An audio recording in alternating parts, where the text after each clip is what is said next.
It's fun to do it with the kids, like grandkids. Yeah, yeah. All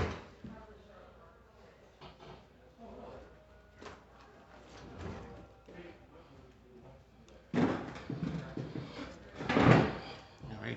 I'm not used to facing this direction. I know it's The weird. light's good though. I'm fine with that one, guys.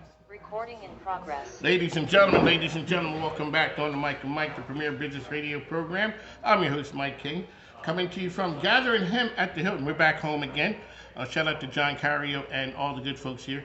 Hey, they're having the Valentine's special promotion. Make sure you contact them if you need event space, if you need catering, if you need hotel rooms. Make sure you check them out. They are good friends of the family. Mike King Biz, this is the radio network. TV as well, ESPN Richmond 106.1, The Choice 105.3, International Business Group Radio, as well as CW Richmond TV every Wednesday and Friday at 5 a.m. Hey, ladies and gentlemen, I got friends of the family. It's a combination. They didn't know what they were getting into. Today I'm like, hey, want to come to the Hilton? And here we are in the lounge. I got Lisa Trani of L Trani. Yes, L Marketing. Yeah. That's what it is? That's the official name? Yep. L Marketing. Yeah. L Trani. Like L. Yeah. L Trani, okay. Cathy Redford from Synergy Technical. Welcome back. Thank you. You are a somewhat willing participant. You're somewhat. This time. This time. You didn't know what you were getting into before. All right, Cathy, so give the listeners an idea of Synergy, who you guys are, what you do. So Synergy Technical, we're a technology consulting firm. We were founded in 2011 by Ro Meave. We are a gold Microsoft partner, and we've done business in 50 states and 70 countries. We have licensing advisory, we do mergers and acquisitions, we manage services. We do a lot. We do a lot around technology and solving complex business problems. But we love to give back to our community. You do give back. Yes, we do. So let's talk about some of the things that you're seeing out in the marketplace now. How's businesses doing as far as from your standpoint? Well, it's interesting because with all the media, we were not sure how the year was going to kick off, and it has kicked off really strong. And all the other business leaders that I'm speaking with, while they have concerns and their sentiments are cautiously optimistic, will it be a soft landing? Will it be, all in all, business is moving and things are going pretty darn strong. So we're very pleased with our initial results so far. Shout out to Synergy Technical. One of the things I heard what was going around was the quiet quitting. But now people are talking about quiet hiring. You guys have a different kind of hiring mentality. Explain to us what that is. Well, when we find a good person, we make a place for them. And it happens. And we meet the best people. And people that work for us may have a friend or someone that we meet in the community, like Levi Stockard, who we met. He was a player at VCU. We hired him for our community outreach. And did you guys have a position really called community outreach? No, we did not.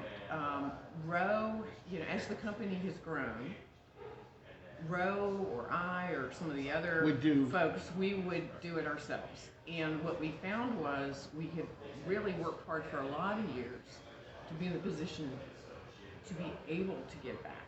And what it deserved was a focus and someone to lead that charge for us. And that's what Levi does, and he's doing a great job. Shout out to us. You guys are doing a lot of things in the community. So you find a good person, and then you find a spot for them. Right. That's good. That's different. It is different. So another thing that you guys you were doing remote working before it became the fad because of that thing called COVID. We were, and really because we were using Microsoft Teams and the entire Microsoft 365 stack, we were well enabled. I had been out of town on vacation. I came back. Rose said, "You've been on a plane. I don't want you coming in the office." I didn't blink. I worked from home. And then, our whole team, she said, "Well, let's do a trial date where we take a break and just one day we're all going to work remotely." And we didn't come back for a little while after that. Now we have a hybrid office environment, but we already had the tools enabled, and then we had clients going, "Tell us how you do it." and we helped, and we did it, and we helped with global and local and organizations of all sizes. We helped them deploy and implement teams and other business productivity solutions. How do you, Lisa, remember like the first day of work where you go in, you kind of go to the HR person and they bring your boss in and you, hi, I'm Mike and this is Bill, you're going to shadow Bill today. How do you have that kind of camaraderie for folks from all across the country or around the world? How do you instill that kind of culture that works? Well, We'll start with I think that you, first of all, you hire people that like have your heart, like that think the way you do, and that from a cultural like care. And Ro has done some presentations before as a leader, and she said, "Do you own your job or do you rent it?" Everyone, I never heard that. Everyone at Synergy Technical owns their job, and it's a mindset, and it's an ownership and seeing it through, and it's bringing value to the community and value to our clients. So it's that when you have that mindset, it's easier. Now we did virtual.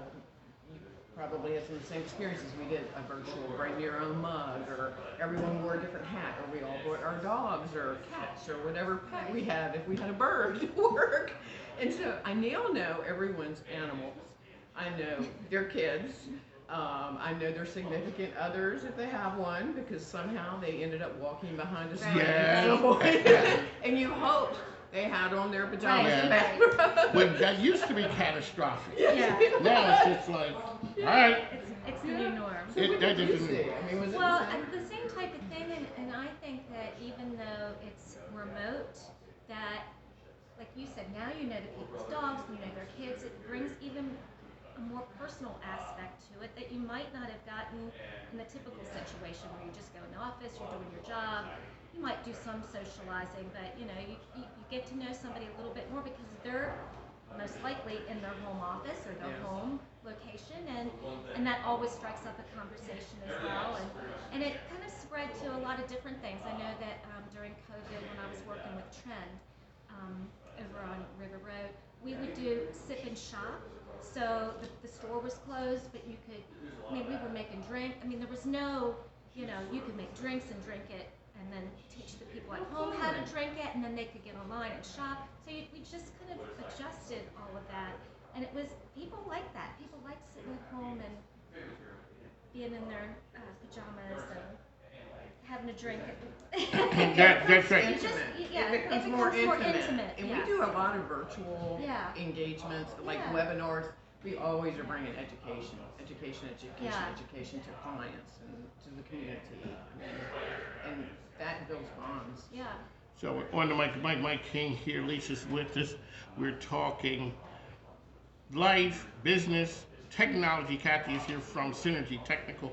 All right, Lisa, really quick, let's get the elevator pitch for L Marketing. Okay. Well, okay, so I just want to give a shout out to my unbelievable clients. I'll start off with La Grata Restaurant. Right next door at the Right next at the door. world They've famous been in Hilton. business for 28 years. Same chef, owner from Italy, and everything is homemade in house. The pasta, everything. And he was nominated and won one of the top Italian chefs in the country by Forbes magazine 2 years ago. So How does restaurants have that arc of life where they're hot and they cool off? How do you do that for so many years? I think the longevity with them has just been the fact that they have just stayed with the simple values that they have. If it's a family-owned business, even though he's classically trained and he's a chef, they still want you to feel like family when you're there.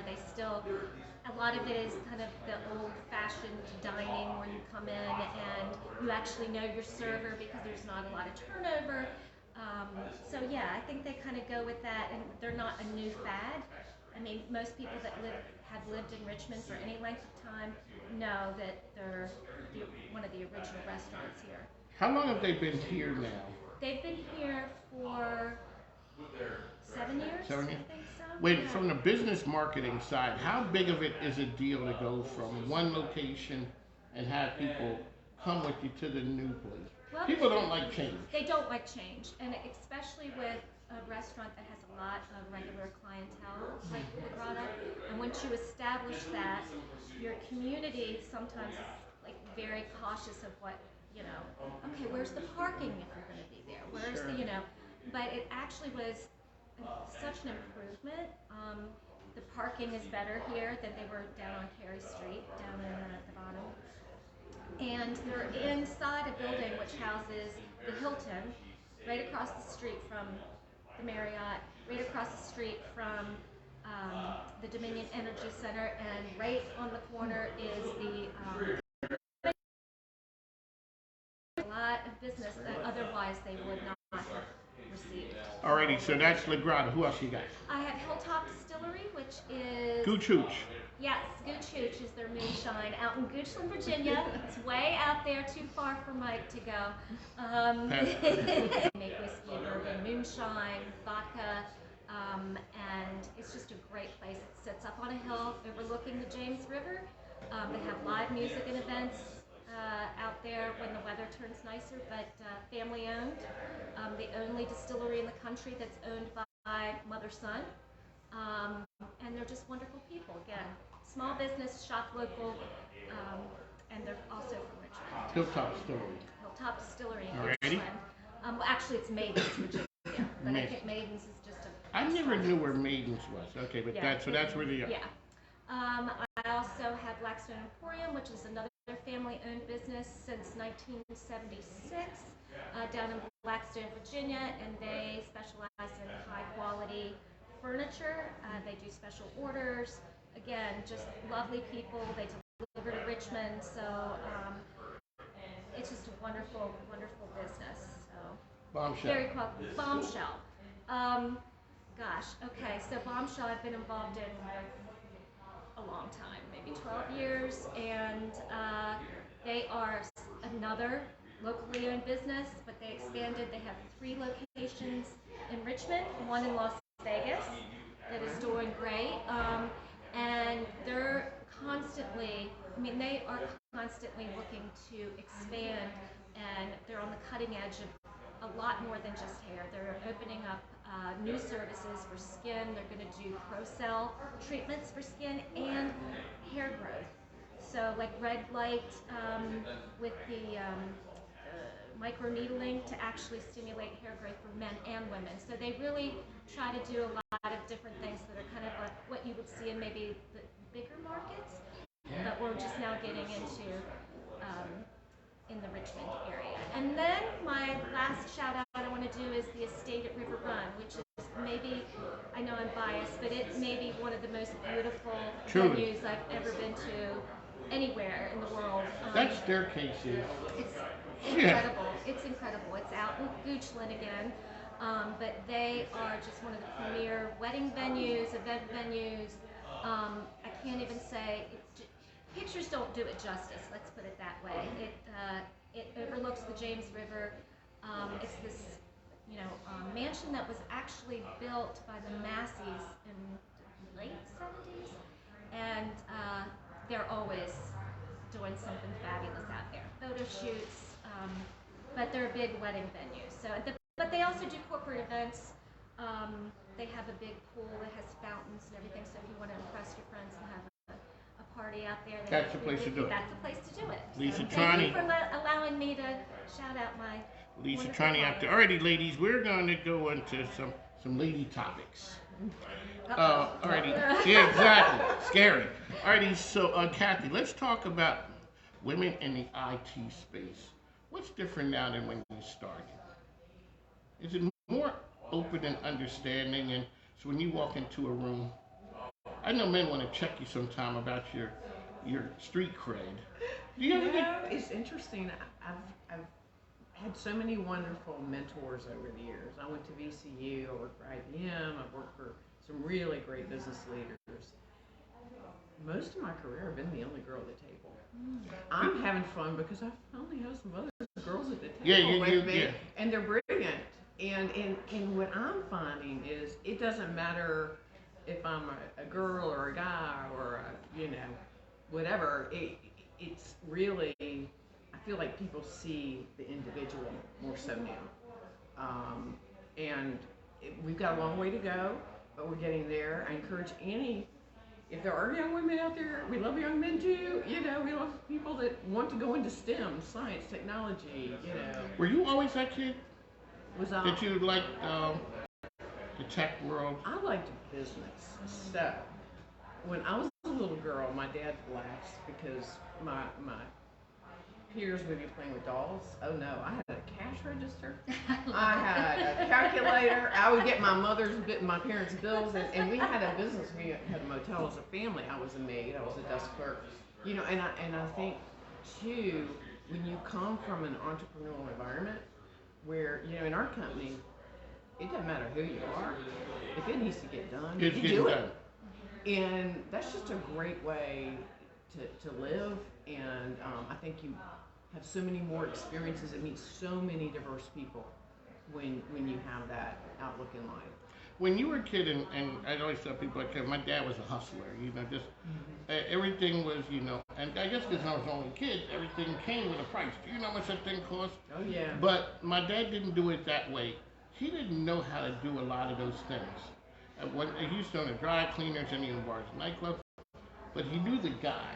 Mm-hmm. He knew the guy and how to work deals so that stuff can get done. So you were learning the business aspect. And when did you know you were kind of good at that business thing as an adult? Oh, as an adult? I would say when I was at VCU, one of my professors came to me and he said, I have a major corporation. They're looking for an intern. Would you be interested? He said, I'm not going to tell you anything to think about. Well, the next morning at 7 in the morning, I was waiting outside his office before he got there. And I said, I want it. And it ended up being IBM. And I would go to work for IBM in the morning from 8 to noon, and then I would go to class in the evening and at night. But again, I've had jobs since I was 8 years old. And in fact, it's such a part of my identity. I love that, and it's what I know. But I would say he made me feel special, and have some other educators and teachers and mentors in my life that made me feel special and made me believe that maybe I could go beyond who I thought, beyond what I thought. What did you learn? The one takeaway did you get from IBM? Because everybody knows that company, and we think back to the IBM guys, blue suit, white shirt, red tie. I would say I learned discipline. It was, back then, I met my husband there. Back then, there you go. Shout out to IBM for being a matchmaker. There you go. But I learned order. Learned discipline. I learned education in a very different way, more collaborative. And training was you'd fly to Atlanta and be there for a month, and but you built these friendships through business. And then the people I met at IBM ended up carrying me on into my career because when I was at IBM, I ended up, a lot of the ex-IBMers, we're still friends. I ended up going to work for CCA Industries because I actually was their IBM rep. And Bill, I would call on him when I worked for IBM, and he hired me, and that was how I said, I really want to get into sales. And so CCA is where I started my sales career, really. There you go. Lisa Trani, you launched you were Trani. I was Finding Fabulous. Finding Fabulous. Okay, let's talk about, a lot of people have dreams. Sometimes men chase things. That's what we do. Women a lot of times put dreams and stuff on hold. A lot of stuff happens. Yeah. I met a lady a couple weeks ago. She goes, women wear a lot of hats. Men wear maybe one, maybe two hats. She goes, my husband's a fine gentleman, but he don't wear a bunch of hats. Like me, I know. I was in that house every day, and there's so many things I didn't know about. I didn't even know my son turned 41. I thought he was 40. I'm like, what happened? That's also age-induced, too. That is true. I will admit that. Because I was like, oh my God, how did he turn? Okay. All right, Lisa, so launching Finding Fabulous You, it was a dream. It was something that happened. The next thing you know, you are an entrepreneur. Let's talk about that. Well, the reason why that didn't happen until I was, come on, go ahead. How old? Go ahead, there we go. It's contagious. I was 53, when I started it because I was a stay-at-home mom and I worked part-time for Chesterfield County Public Schools, but I was a stay-at-home mom. My husband traveled all the time, and you know, I went to school for fashion and marketing at JMU. Got out of college and went to work in Annapolis, Maryland, and started a program up there for their public school system called Marketing on the Mall.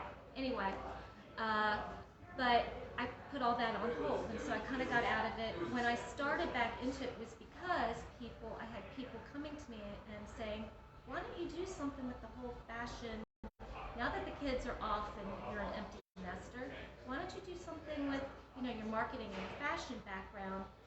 And I was scared because I had never done anything like that before, and but it just kind of took off, and then it developed into what it is now, and I'm just loving it.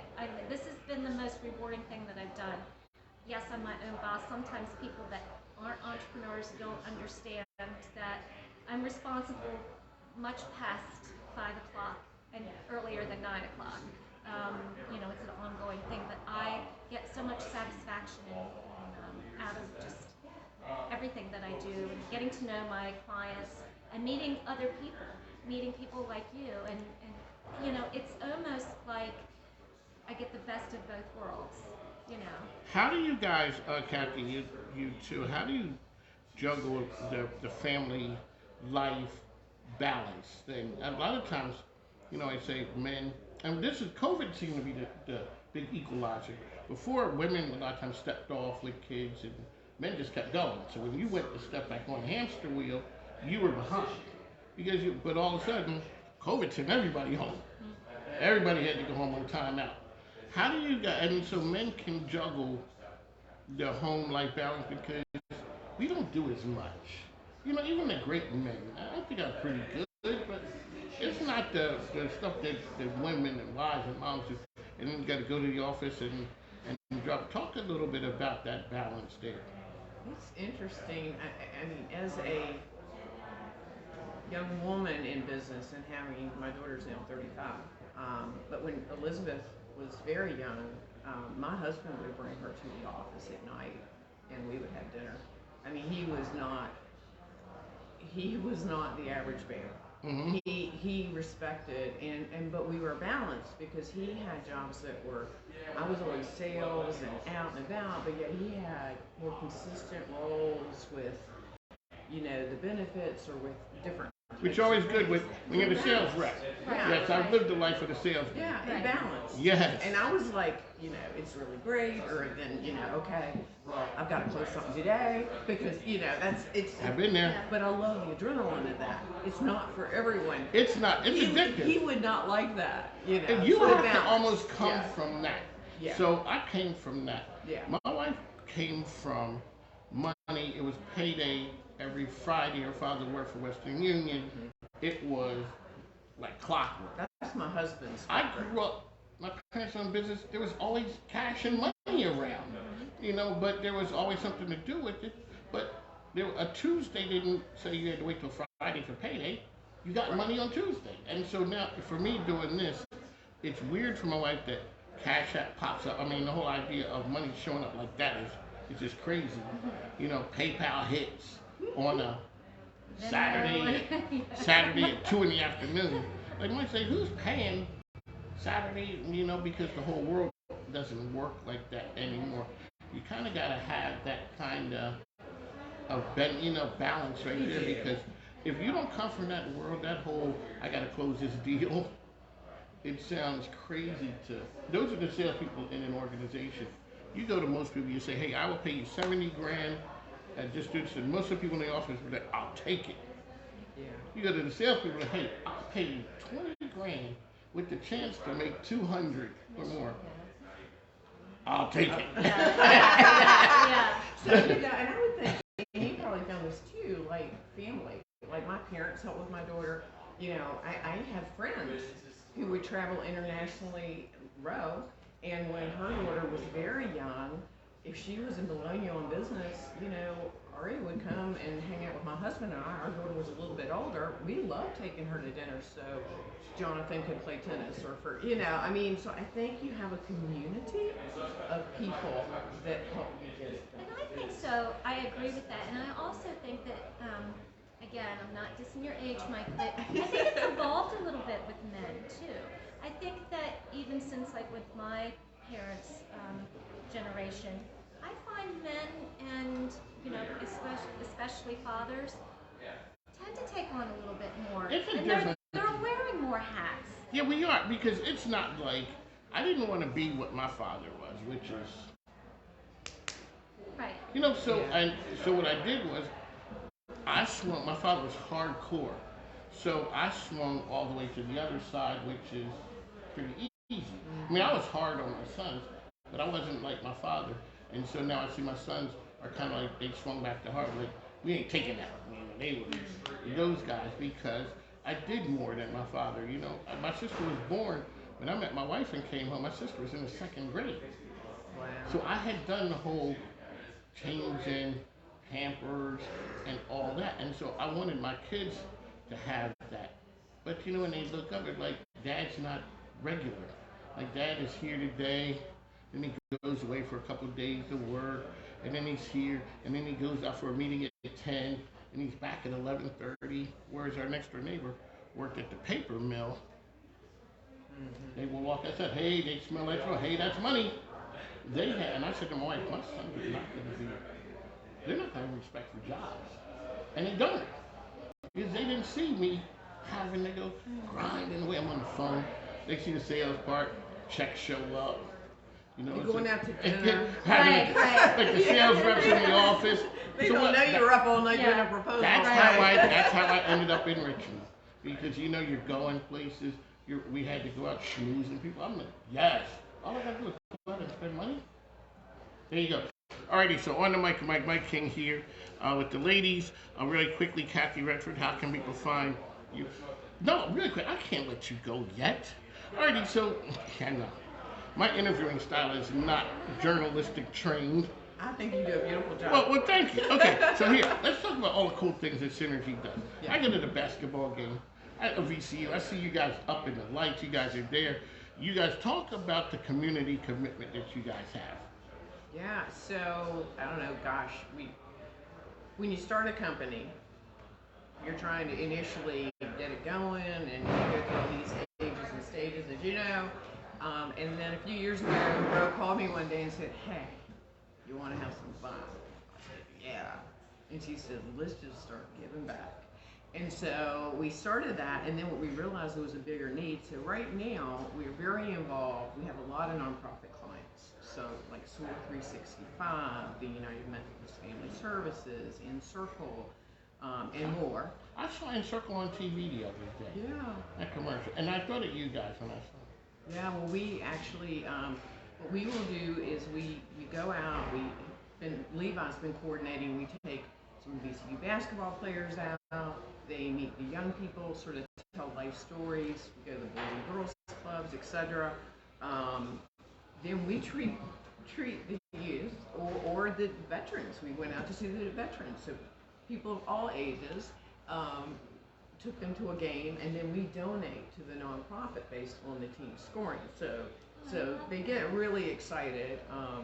Tablespoons Bakery is one. I saw them the other day. Well, that's coming up soon, and they are doing a really cool dunk challenge where you dunk cookies. But anyway, we're going to be hosting their group, and they help really combat the unemployment of young people with intellectual disabilities.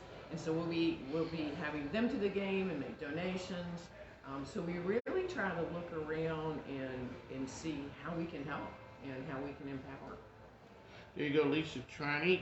Let's talk about our good friends over at Housing Family First.